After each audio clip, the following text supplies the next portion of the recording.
اور میں یہاں پر یہ بھی کہوں گا کہ یہ زندگی گزارنے کا فن ہے، گزارنے کا فن۔ اور میں آج آپ کو علم اور حکمت کے درمیان فرق کی مثال دینا چاہوں گا۔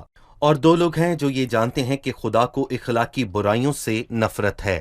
یوسف اور داؤد دونوں یہ جانتے تھے، بلکہ داؤد تو زیادہ بہتر جانتا تھا، کیونکہ یوسف کی زندگی شریعت سے پہلے تھی اور اس کے پاس باقاعدہ حکم موجود نہیں تھے کہ زنا نہ کرنا۔ اس کے دادا ابراہم نے جب وہ جرار کے ملک میں گیا، اس نے کہا کہ سارا اس کی بہن ہے، اور اس نے کہا کہ اے خداون، میں نے تو یہ اپنے سچے دل اور اپنے پاکیزہ ہاتھوں سے کیا۔ اور خداون نے کہا، اسی لیے میں نے تجھے روکا کہ تو میرا گناہ نہ کرے۔ اور یوسف جانتا تھا کہ اگر کوئی شخص دوسرے کی بیوی سے صحبت کرے تو یہ خدا کے خلاف گناہ ہے۔ یوسف کے پاس معلومات تھیں اور اس نے اپنا علم استعمال کرتے تو اس نے ہوئے علم کا استعمال کیا۔ لاگو کیا اور کہا کہ بھلا میں کیوں ایسی بڑی بدی کروں؟ اور میں کہوں گا کہ اس کے دادا نے بھی یہی الفاظ استعمال کیے، اور خدا کا گناہگار بنوں۔ وہ علم کی بدولت حکمت سے چل سکا۔ ایک جملے میں حکمت کو یوں بیان کرتے ہیں کہ یہ معلومات اکٹھا کرنا اور حاصل کرنا نہیں، لیکن صحیح وقت پر صحیح طریقے سے علم کا استعمال کرنا ہے۔ جی، اب میں 1 تا 5 آیات پڑھنے کے بعد وقفہ لوں گا، اس کے بعد ہم مہمانوں کے سوالات کے ساتھ حاضر ہوں گے۔ پہلا باب ہے اسرائیل کے بادشاہ سلیمان بن داؤد کی امثال۔ حکمت اور تربیت حاصل کرنے اور فہم کی باتوں کا امتیاز کرنے کے لیے، عقل مندی اور صداقت اور عدل اور راستی میں تربیت حاصل کرنے کے لیے، سادہ دلوں کی ہوشیاری جوان کو علم اور تمیز بخشنے کے لیے، تاکہ دانا آدمی سن کر علم میں ترقی کرے اور فہیم آدمی درست مشورت تک پہنچے۔ یہاں ہم ایک وقفہ لیں گے اور پھر واپس آ کر مہمانوں سے سوال لیں گے۔ ناظرین، ملتے ہیں ایک چھوٹے سے وقفے کے بعد، ہمارے ساتھ رہیے۔ جتنی بھی باتوں سے بیان کریں، جو بھی تعریف بتائیں، حکمت مسیح ہی کی ہے۔ حکمت اپنے علم کا صحیح استعمال ہے۔ مسیح کو جانیں۔ آپ سادہ دل نہیں بلکہ حکمت والے ہوں گے۔ جی، حکمت والے اب بھی اس کے طالب ہیں۔ ہو سکتا ہے آپ ذہین نہ ہوں، پر جب مسیح کو پاتے اور اس کو جانتے ہیں تو آپ کو حکمت ملتی ہے۔ حکمت کو جاننے کے لیے ضروری ہے کہ مسیح کو جانیں۔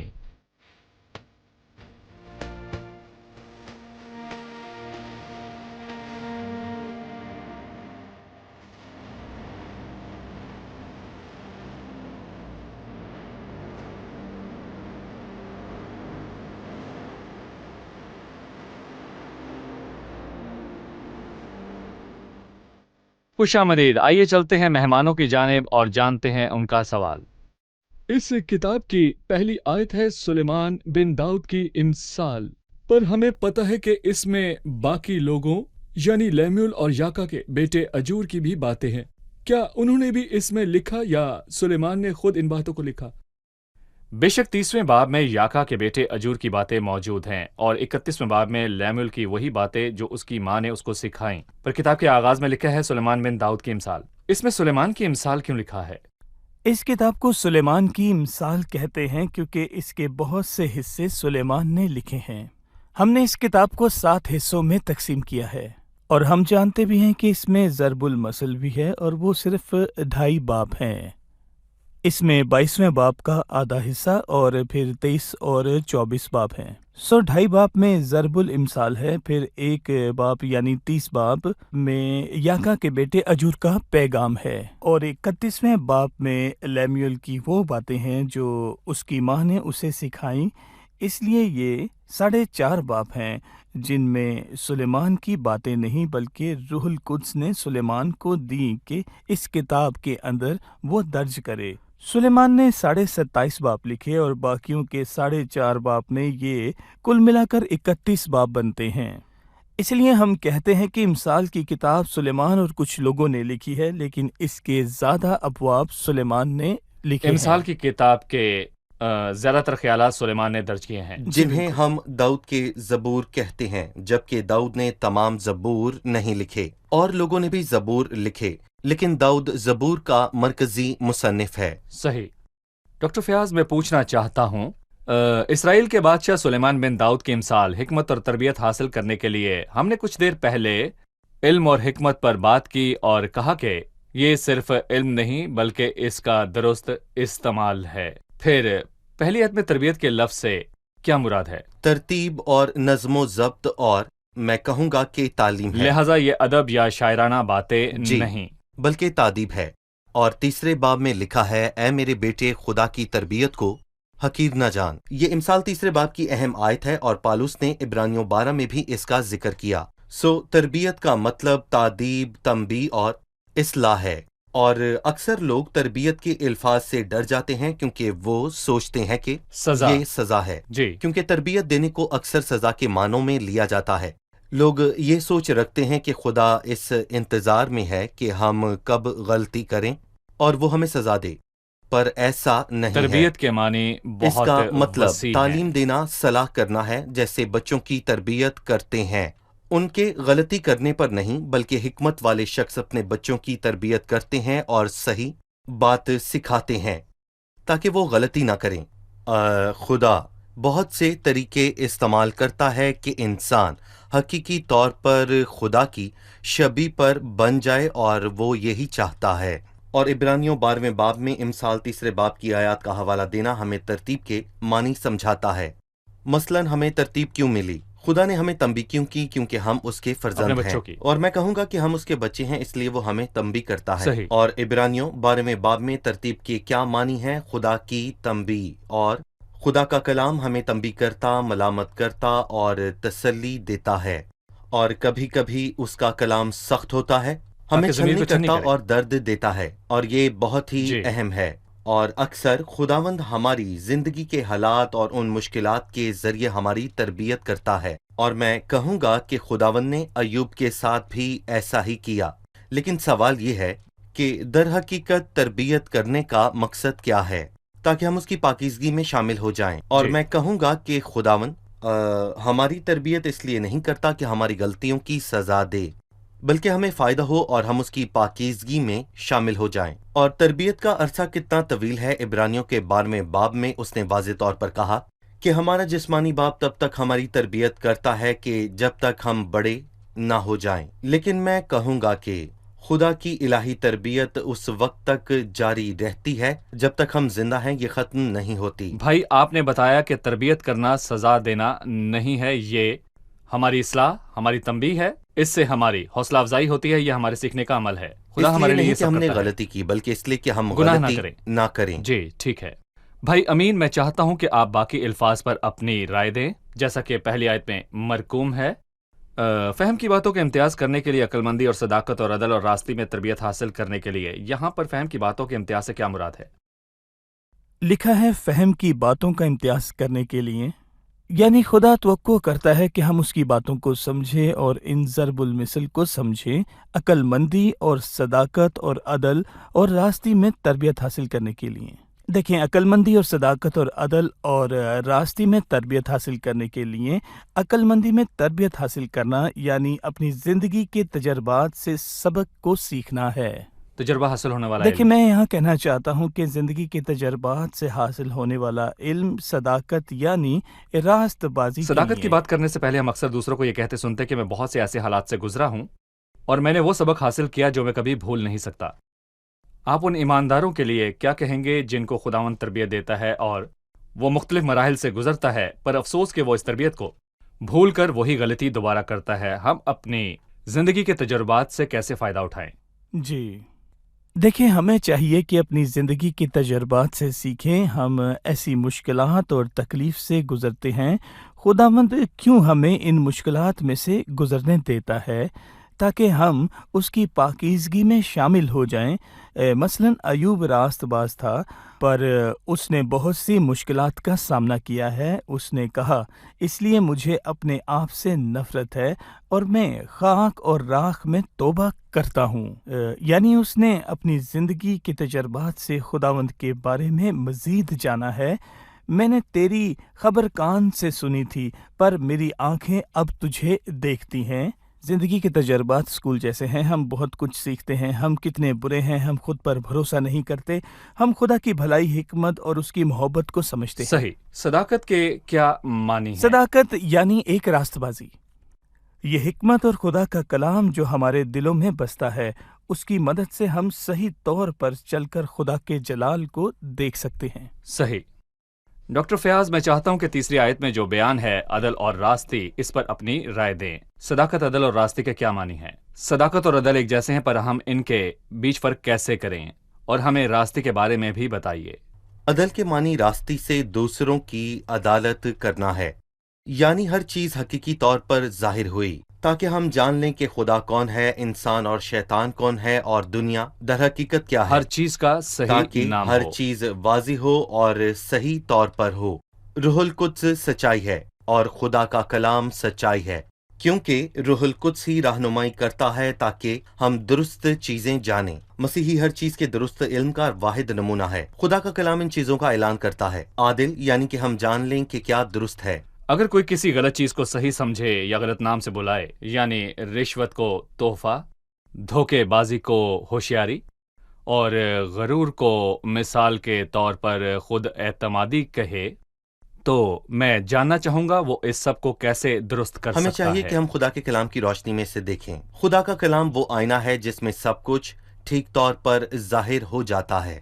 خدا کا کلام روشنی ہے۔ تیرا کلام میرے قدموں کے لیے چراغ اور میری راہ کے لیے روشنی ہے۔ خدا کا کلام ہی وہ واحد روشنی ہے جو سب چیزوں کے متعلق صحیح بتاتا ہے اور سچ بتاتا ہے، اور ہمیں چاہیے کہ ہر چیز مسیح کی زندگی میں اس کے رویے کی روشنی میں جانیں۔ خداوند یسوع ہی کامل نمونہ ہے، اور جو خدا کے کلام میں پڑھ کر مسیح کے بارے میں سیکھتا ہے وہ ٹھیک عدل کرتا ہے اور خداوند کے کلام کی روشنی میں سچائی کے مطابق چلتا ہے۔ پھر راستی کا کیا ہے؟ مطلب جیسا سیکھا ہے اس کے مطابق چلیں، اور ہم نے سیکھا کہ ہم وہی کریں جو سچائی کے مطابق ہو۔ اور اس کے بعد میں یہ کہنا چاہوں گا کہ ہم اکثر شفایات کی بات سنتے ہیں، اور راستی کا مطلب ہے کہ دھوکہ دیے بغیر راستی سے چلنا۔ جب ابراہم نے سارہ کو اپنی بہن بنایا تو آپ اس کے بارے میں کیا کہیں گے؟ اس صحیح۔ نے دھوکہ دیا۔ پر راست بازی کا مطلب ہاں کے معنی ہاں اور نہ کے معنی نہ ہے۔ امثال 10ویں باب کی خوبصورت آیت ہے کہ راست رو بے کھٹک چلتا ہے۔ ٹھیک ہے۔ ہم کچھ بھی کیوں چھپائیں؟ اگر میں راستے سے چلوں اور گھر جاؤں اور بیوی پوچھے کہ تو کہاں گیا تھا، اور میں اس سے کہوں کہ میں کچھ غلط نہیں کر رہا تھا، لیکن اگر میں کچھ غلط کروں اور راستے سے نہ چلوں تو مجھے اپنے برے کاموں کو چھپانے کے لیے جھوٹ بولنا پڑتا ہے۔ اگر میں راستے سے چلوں تو مجھے کسی چیز کا کوئی خوف نہیں۔ ایک عورت کا 12 سال سے خون بہتا تھا، وہ خداوند کے پاس آئی اور سارا حال اس سے کہہ دیا۔ اس نے سارا حال سچ کہہ دیا، اسی لیے خداوند نے اپنا ہاتھ بڑھا کر اسے شفا دی۔ ہم ایک وقفے کے بعد مہمانوں کے سوالات کے ساتھ حاضر ہوں گے۔ ناظرین، ملتے ہیں ایک چھوٹے سے وقفے کے بعد، ہمارے ساتھ رہیے۔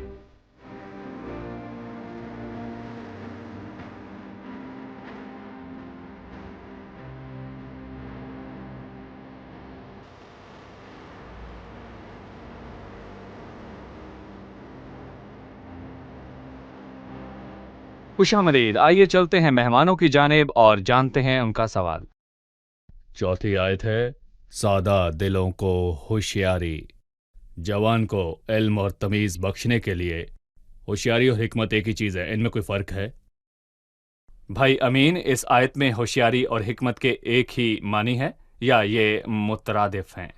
دیکھیں، ہم نے یہاں پر سیکھا ہے کہ علم حکمت کا درست استعمال ہے، صحیح جگہ سے علم حاصل کرنا اور وقت آنے پر درست طریقے سے اس کا استعمال کرنا ہے۔ یہاں ہوشیاری کا مطلب بصیرت ہے کہ انسان کو سمجھو۔ لکھا ہے سادہ دلوں کو ہوشیاری، جو ان کو علم اور تمیز بخشنے کے لیے، یعنی حکمت سے انسان کو بصیرت حاصل ہوتی ہے تاکہ لوگ قطع بطن کو جان سکیں۔ خداوند فرماتا ہے، پس سانپوں کی مانند ہوشیار اور کبوتروں کی مانند بے آزار بنو۔ سانپ ہوشیار ہیں، وہ ہر خطرناک چیز سے دور رہتا ہے، یعنی ہم میں وہ بصیرت اور ہوشیاری اور عقل مندی ہو کہ ہم سب برائیوں سے دور رہ سکیں، جو ان کو علم اور تمیز بخشنے کے لیے ہم صحیح جگہ سے علم حاصل کرتے ہیں، جو کہ خدا کا کلام ہے، لوگوں کی بات جھوٹ اور فریب سے بھری ہیں، پر خدا کا کلام حقیقی اور زندہ اور 100% سچا ہے۔ اس سے جو ان کو علم اور تمیز حاصل ہوتی ہے کہ اپنا رویہ درست کر صحیح سکیں۔ چناؤ کرنا سیکھیں۔ جی، صحیح چناؤ کریں اور اپنا اور دوسروں کا صحیح طور پر خیال رکھیں۔ ڈاکٹر فیاض، یہاں دو الفاظ ایک جیسے ہیں۔ یہاں پر جوان کی بات ہوئی، سادہ دلوں کو ہوشیاری، جوان کو علم اور تمیز بخشنے کے لیے۔ جوان اور علم، یہ دونوں الفاظ جدید دور کو ظاہر کرتے ہیں۔ آج کا دور نوجوانوں کا دور ہے۔ اس کے متعلق آپ کیا کہیں گے؟ اس دور میں علم کی دستیابی بہت آسان ہے۔ مثال کے طور پر جوان لوگوں کے پاس علم کی دستیابی 24 گھنٹے ہوتی ہے۔ ان کے پاس موبائل ہوتا ہے، انٹرنیٹ، ویب سائٹ، اس کے علاوہ ان کے پاس فیس بک پر معلومات ہوتی ہیں، اور بوڑھوں کی نسبت جوان لوگ علم حاصل کرنے کی زیادہ جستجو کرتے ہیں۔ یہاں اس نے جوان کو علم حاصل کرنے کی بات کی۔ آپ نوجوانوں کو کیا اصلاح دیں گے کہ وہ کس طرح درست جگہ سے علم حاصل کریں؟ کیونکہ آج کل کی دنیا میں علم دینے والی باقی جگہیں ان کے لیے خطرناک ہو سکتی ہیں۔ میں 2 سوال پوچھوں گا کہ ہم کہاں سے علم حاصل کرتے ہیں، یہ کس قسم کا علم ہے؟ صحیح۔ مجھے موسیقی کے بارے میں معلوم ہے کہ یہ اچھا ہے، اور مجھے فٹ بال کھیلنے کا طریقہ معلوم ہے، اور مجھے سیاست کا علم بھی ہے، اور میں پہلی اور دوسری جنگ عظیم کے بارے میں بھی بتا سکتا ہوں۔ پر کیا اس علم سے مجھے کوئی فائدہ ہوگا؟ اور کیا ابدی زندگی میں اس کا کوئی فائدہ ہے؟ اور کیا میں اس کی بدولت جنت میں جاؤں گا؟ فائدہ کم ہے۔ لیکن میں کہوں گا کہ ہم یہاں پر فائدہ مند علم کی بات کر رہے ہیں، جس سے ہماری زندگی میں بہتری آئے اور ہم خداوند یسوع مسیح کے جیسے بنتے جائیں۔ یہ خدا کے کلام سے ملنے والا علم ہے۔ صرف خدا کے کلام کا علم نہیں، بلکہ خداوند یسوع مسیح کی شخصیاتی تجرباتی علم سے بھی فائدہ ہے، اور اسی لیے بہتر ہے کہ ہم کلام مقدس کو جانیں اور اسے اپنی زندگی پر لاگو کریں، اور دیکھیں کہ خداوند یسوع مسیح دنیا میں کیسے رہتا تھا، اور ہمیں اس سے پوچھنا ہے کہ کیا خداوند میں تیری مانند ہوں، کہ ہم اپنی زندگی میں اس کے مطابق رد عمل دے سکیں۔ جب کوئی ہم سے نفرت کرے، ہماری بے عزتی کرے، ہمارا حق چھینے یا ہم سے غلط طریقے سے پیش آئے، تو میں کہوں گا کہ ہمیں دیکھنا یہ ہے کہ کیا ہم خداوند یسوع مسیح کی طرح پیش آتے ہیں، اس کی عاجزی اور حلیمی سے سبق حاصل کریں تاکہ ہم روز بروز اس کی مانند بن جائیں۔ یہ علم ہے۔ تجرباتی علم یہ ہے کہ ہم اپنے مشکل حالات سے سیکھیں۔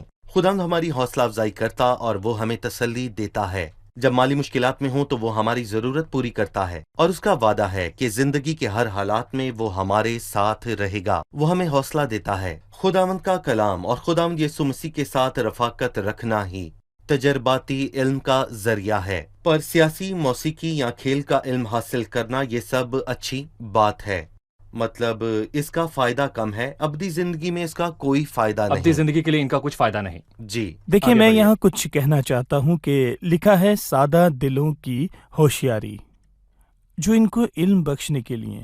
سادہ دلوں کی ہوشیاری، ہمیں معلوم ہے کہ ہمارے پاس درست علم نہیں، اس لیے ہمیں چاہیے کہ خداوند اور اس کے کلام کو سیکھیں۔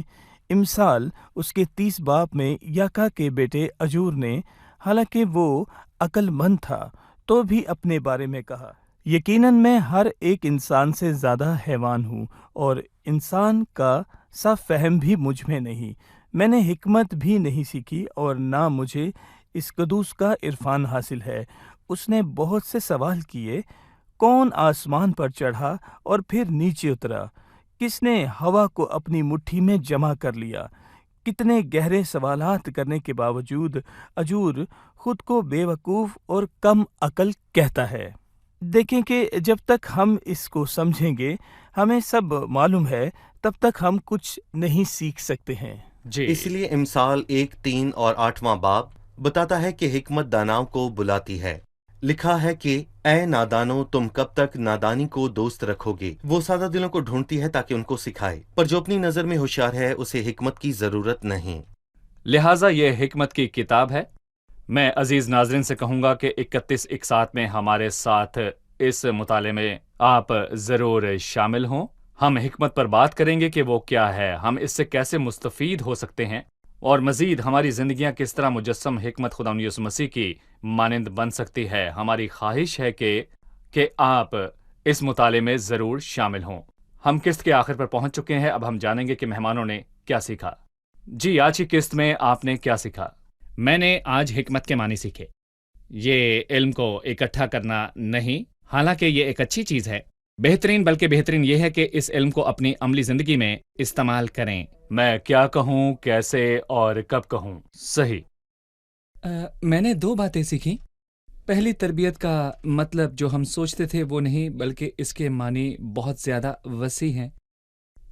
اور دوسری بات، حکمت سے جوان کو علم اور امتیاز حاصل ہوتا ہے۔ ہماری نسل زیادہ سے زیادہ علم کے پیچھے بھاگتی ہے، اس لیے امثال کی کتاب ہمیں ہدایت دیتی ہے کہ اگر ہم چاہتے ہیں کہ علم اور حکمت کو جانیں اور اس میں ترقی پائیں تو اس مقدس کتاب یعنی بائبل مقدس کو پڑھیے۔ صحیح۔ فہم کی باتیں وہ ہیں جو ہم اپنی زندگی کے تجربات اور اپنی مشکلات سے سیکھتے ہیں۔ صحیح۔ میں اپنی زندگی میں موجودہ رشتوں کو صحیح طور پر نبھا نہیں پا رہا۔ امثال جیسی کوئی کتاب نہیں جو میرے اور خدا کے رشتے کو بحال کر سکے۔ ہم نے سنا، سارے دل سے خدا ان پر توکل کر اور اپنے فہم پر تکیہ نہ کر۔ دوسروں کے ساتھ رشتے کے لیے لکھا ہے، دوست ہر وقت محبت دکھاتا ہے اور اپنے لیے لکھا ہے اور اپنے فہم پر تکیہ نہ کر۔ صحیح۔ شکریہ، خداوند آپ سب کو برکت دے۔ خادمین کا بھی شکریہ۔ اگلی خدا قسط کو میں برکت پھر دے۔ ملاقات ہوگی۔ آمین۔ آمین۔